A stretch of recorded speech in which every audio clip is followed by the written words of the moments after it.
Om Namo Bhagavate Vasudevaya.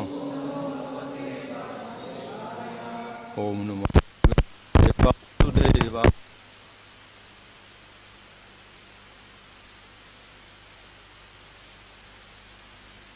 Bhaktivedanta Swami Nitinamane. Namaste Saraswati Devi Gauravani Prachadane. Nirvashesha Shunyavadi Pachatya Dishatarane. Sri Krishna Chaitanya Prabhu Nityananda. Sri Advaita Gadadhar Shivasadi Gaur Bhakta Vrinda. Hare Krishna, Krishna Krishna, Hare Hare. Hare Rama, Rama Rama, Hare Hare. Reading from Srimad Bhagavatam, Canto 10, Chapter 38, verse 23. Kim chagrajo mavanatam yaduttamaha smayan parisvajya grihitam anjalau griham pravesh apta samasta satkritam samprakshate kam sakritam sva bandushu.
Kimcha, furthermore, Akrura, his elder brother, me, Avanatam, who am standing with head bowed.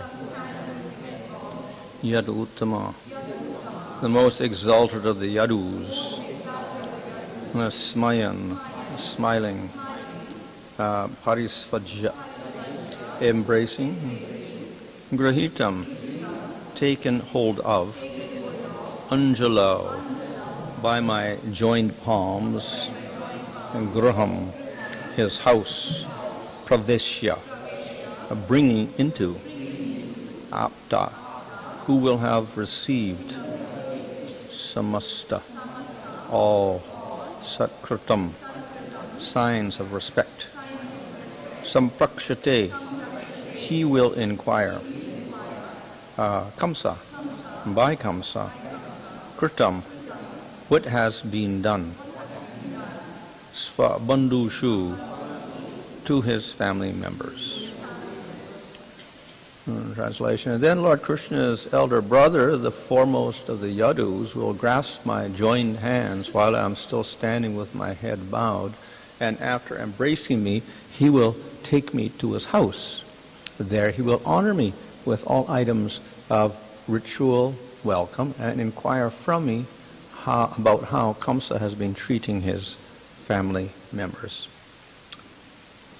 Sukadeva Goswami continued, my dear king, while the son of Svalka, traveling on the road, thus meditated deeply on Krishna, he reached Gokul as the sun was beginning to set. Purport, Sridhar Swami comments that although Akrura did not even notice the road, being deeply absorbed in meditation on Krishna, he still reached Gokul on his chariot. In the cowherd pasture, Akrura saw the footprints of those feet whose pure dust the rulers of all the planets in the universe hold on their crowns. Those footprints of the Lord, distinguished by such marks as the lotus, barley corn, and elephant goad, made the ground wonderfully beautiful. Increasingly agitated by ecstasy at seeing the Lord's footprints, his bodily hair standing on end because of his pure love and his eyes filled with tears, Akrura jumped down from his chariot and began rolling about among those footprints, exclaiming, "Ah, this is the dust from my master's feet." The very goal of life for all embodied beings is this ecstasy which Akrura experienced when, upon receiving Kamsa's order, he put aside all pride, fear, lamentation, absorbed himself in seeing, hearing, and describing the things that reminded him of Lord Krishna. Purport. Srila Vishnu Chakravarti explains that Akrura gave up fear by openly showing his love and reverence for Krishna, even though he or his family might have been punished by the angry Kamsa. Akrura gave up his pride in being an aristocratic member of society and worship the cowherd residents of the simple village of Vrindavan. And he gave up lamenting for his housewife and family, which are in danger because of King Kamsa. Giving up all these things, he rolled in the dust of the lotus feet of God.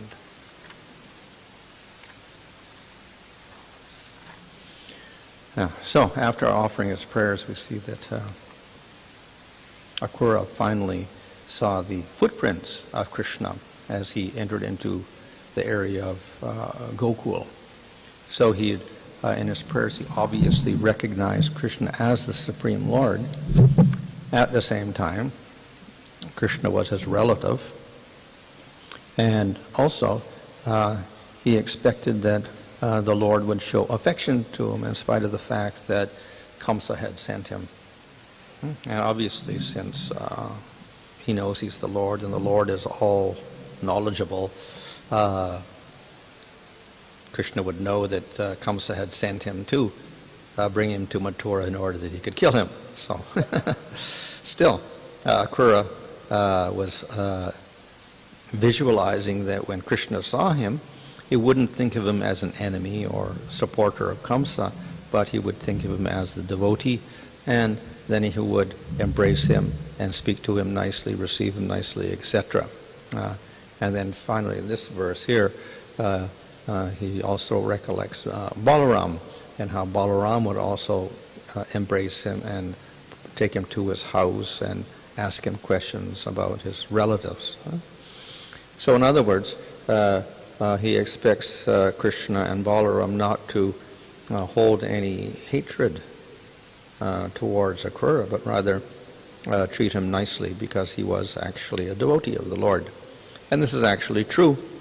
The Lord knows everything, so though he knows that Kamsa has sent him to bring him to Mathura to kill him, he also knows that Akrura is a great devotee, and he's one of the Yadus, and he has a favorable rasa to Krishna. He's not an enemy like Kamsa.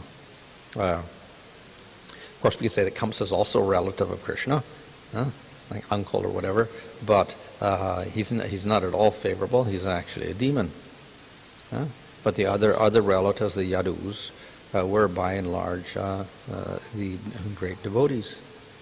So therefore, he expects that Akrura expects Krishna to give him a kind welcome, and this is true because the Lord is affectionate towards his devotees, and he may ignore all other circumstances that the devotee is in, and understand that his real nature as a devotee, and therefore respond to that rather than to the externals of whatever he's doing at the moment. So Akrura is actually quite justified in thinking that Krishna would not hold anything against him and would welcome him very nicely. And that's exactly what Krishna did. He never thought of treating him badly or anything like that, as we will see later. So he offered his prayers in this way, expecting the mercy of the Supreme Lord. And then he saw the footprints of Krishna as he was entering into Gokul. And when he saw those footprints, then he developed ecstatic symptoms. So in the Nectar Devotion, where it describes the elements of rasa, and then it describes that the Lord is there, and of course Krishna is Supreme Lord, and the devotee is there, that's Akrura, and this is the first element for rasa. That's called the vibhava. We need the devotee, and we need the Supreme Lord, and therefore we can have a relationship established, and we can get various elements of rasa. So these are two elements. But as well as the subject itself, Krishna, who's not personally present at the moment, there are various stimuli to invoke that rasa. So these are called the udipana, or stimulants for love. So there's various stimulants, like the very form of Krishna, his age, his peacock feather, various things. And his flute, of course, his buffalo horn, his clothing, his yellow dhoti, his ornaments, all these things stimulate love for Krishna when the devotee sees them or thinks of them. So one of the elements is the footprints of the Lord. So here we see how the footprints act as a stimulus for the love. Of course, we see that also in the example of the gopis. When the gopis see Krishna's footprints, and then they develop various symptoms of ecstasy. Or when the Pulinda women see those footprints, and then they also develop ecstasy. So when the other cowherd people were searching for Krishna when he went to the Kaliya lake and they saw his footprints, they also got some ecstasy in relation to Krishna. So according to the circumstance and according to the mood of the particular person, their sthayi bhava will be stimulated, and then consequently various symptoms will manifest, and this will produce rasa. So here, on seeing those footprints of Krishna, not just seeing Krishna, but just seeing his footprints, which you could recognize by the symbols on them, then he developed sattvika bhavas, which indicate that he was a very elevated devotee, because in sadhana bhakti one does not develop sattvika bhavas. In bhava and prema these develop. So immediately on seeing those footprints, then his hair stood on end, and he jumped down from his chariot. He began crying. His eyes were filled with tears. He was rolling on the ground, etc. And he was ecstatic because of seeing those footprints. So, in other words, he responded very intensely to the stimuli, that is, the footprints, and began to have ecstatic symptoms, which means internal disturbance because of the emotion evoked by the udipana. Then internally he got greatly affected, and this affected his life airs, and this caused symptoms like tears. So in this way, we can understand that Akrura was actually an exalted devotee, because merely on seeing footprints, then he developed ecstatic symptoms. And he was able to recognize those footprints as well.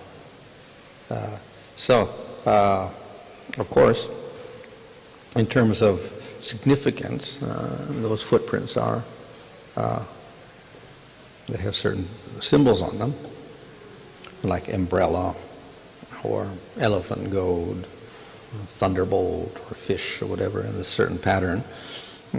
And by seeing the footprints with those particular signs on it, then one can understand, this is the Lord's footprints rather than anyone else's footprints. And sometimes they would ask, well, the footprints are there, but generally if the footprints are in the sand, and then after some time they just disappear again and you can't see anything.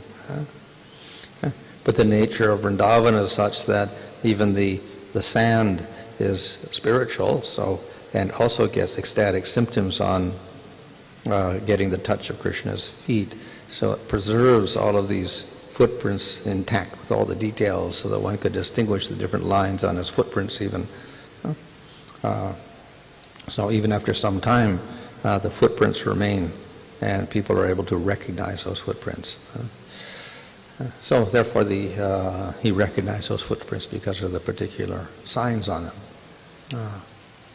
And of course any footprint of the Lord, whether it's Vishnu or any other form of the Lord, is exalted, being related to the Supreme Lord, and therefore worshipable by everybody in the universe, including all the devatas and the higher persons like the sages and Brahma, etc.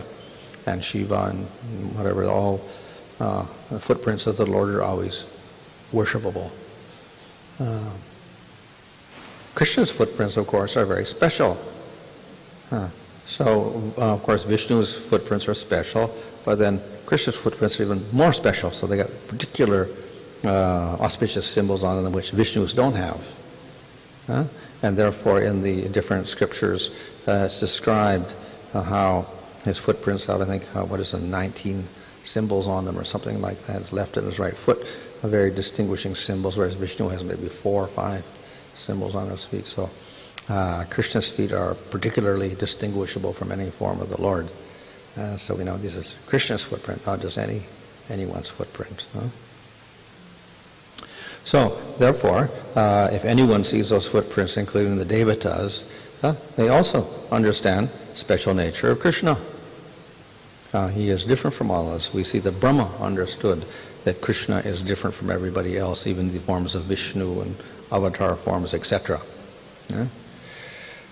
So the various personalities within the universe appreciate the special nature of Krishna, and they all are willing to, or spontaneously, they fall at those footprints and worship them as great treasures. And they stick the dust on their heads. So in this way, they indicate their great respect and reverence for Krishna, understanding him to be the highest person.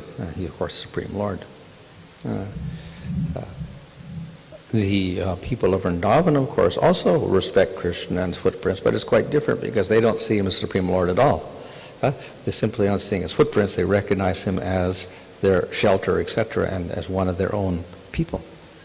So it generates their great affection. When Akrura and others see it, they understand him as Supreme Lord. Of course, they have affection for the Supreme Lord, but they understand him as Supreme Lord. And Krishna is Supreme Lord, higher than all the Devatas, etc. So their appreciation and their ecstasy is there, but a little bit different from that of the people of Vrindavan or for the gopis, for instance. So when the gopis see the footprints, then they say, these are Krishna's footprints. And then they're reminded of their relationship with Krishna in the rasa dance, etc. And they're not thinking, he's Supreme Lord, whatever like that. So they only want to meet Krishna, that's all, not seeing him as Supreme Lord. But we see that Akrura and others, they appreciate Krishna's relationship with them, but also they see him as Supreme Lord, and they give great respect to him. So therefore we find he talks about the Devatas bowing down to those feet and taking the dust of his lotus feet on their heads, etc., like this, out of great respect. Why? Because he's Supreme Lord. So, therefore, we see in the prayers of Akrura, he has great attraction and affection for Krishna, as shown in the later verses, how Krishna will embrace him and whatever like that, so he understands the Lord is very affectionate. At the same time, the first verses indicate his recognition of Krishna as the supreme power, untouched by material nature, creator of the material world, etc. So he has two emotions here, great respect and also affection. So that will distinguish him from the people of Vrindavan. So anyway, the footprints is an introduction to actually seeing Krishna and Balaram. In one sense, his footprints are non-different from the Lord, like the name is non-different. Nevertheless, in chanting the name, eventually one gets to see the Lord or whatever. So we see various divinities or whatever, or we hear the flute sound, etc., that stimulate the love.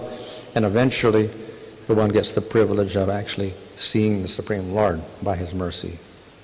So that's the case also here with Akrura. So eventually, we see that he gets to see the Lord, and that's described in the next verses here, how Krishna is there in the forest with Balaram, etc. And according to his expectation, Krishna acts the same way. He welcomes him very, very nicely. Of course, we also understand that not only he's omniscient, but Narada Muni had also come and explained the whole future, that he would have to go to Mathura, etc. So Krishna also understands his plan, Akrura's plan, etc. But that he would take him from there. But he welcomes him as part of the plan for the future manifestation of pastimes in Mathura and Dwarka. And he recognizes Akrura as a great devotee, and therefore he welcomes him with great affection and takes him to the house, etc. And then Akrura speaks to Nanda Maharaj. It's nice to see the first time Akrura doing the meet with Krishna, because Akrura never seen Krishna. Mm-hmm. So, but here Akrura seeing Krishna is Supreme Lord, and without seeing, doesn't mean that he had some knowledge of the law. But he is thinking Krishna is not because of Vishnu, because according to his personal Krishna and Vishnu both the same. Yeah, well, a knowledge most likely from Vasudeva or someone like that, that he was actually Supreme Lord, and Vasudeva had taken the child and whatever, and Vasudeva obviously knew he was the Supreme Lord because he had seen him come out with 4 arms, etc. Devaki had also been there and understood this also. So it was no longer a secret in one sense, because Narada Muni had told Kamsa that Krishna is in Vrindavan or whatever like this. So therefore Vasudeva didn't have to keep any secret anymore. So therefore he probably got knowledge about that through Vasudeva, although it's not directly stated. But he didn't know that he cannot, because normally in the material world we are distinguishing between Krishna and Vishnu. But here Akrura, he doesn't distinguish it. But he is thinking that is Krishna and Vishnu the same. The people of the Yadus in Mathura and Dwarka also have a relationship with Krishna, and it's a very special relationship because it's Krishna as distinct from Vishnu, even though he has elements of Vishnu in him and they see him as Supreme Lord. Still, even the Mathura and Dwarka forms are special, and they manifest qualities superior to those of the other forms of the Lord. In other words, there's still some sweetness there. In other words, the form of Krishna is still particularly sweet. Not exactly the same as Gokul, but nevertheless it's still different from that of Vaikuntha or anywhere else, Ramchandra anywhere else. So that's why, for instance, in Brihad Bhagavatamrita it describes that Gopakumar goes from one place, then he goes to Vaikuntha, then he goes to Ayodhya, and then he understands he's sweeter than Vishnu, like him but sweeter, and then he goes to Dwarka, and then he understands, it's Krishna, so it's sweeter still. So Dwarka Krishna is still distinguished from the other forms of the Lord, but then Vrindavan Krishna is even sweeter. So there is some distinction between the other forms and even Dwarka and Mathura Krishna. He's still superior there to the other forms of the Lord, in spite of the fact that they see him as Supreme Lord, etc. When Gopakumar went to Dwarka, he saw the same Krishna, but little bit, there's a, he's not able to approach Krishna directly, he's frozen. Yeah, well, he was told to do that. He was instructed to do that, and that was the arrangement that was given to him. So he followed that order, and then eventually, of course, the whole is obviously instructive to show that he wasn't satisfied with that also, ultimately. So then ultimately the highest thing was Gokul. So then question again, then how he got, this Gopakumar got a realization that, he wants to make all of this Gokul Krishna. Well, that's because when he was first met his guru, who was actually the Supreme Lord, his Supreme Lord, the guru gave him a Krishna mantra, which describes the Vrindavan Krishna. So he's talking about Madana Gopal and this and that and Gopijana Vallabha, etc. So therefore it's the Vrindavan Krishna, and he was chanting this mantra. And therefore when he saw these other forms, it was not quite the same Krishna. So this mantra reveals all the forms form when it's Gokul Krishna. is it Yeah. revealed that Yeah. form is Yeah.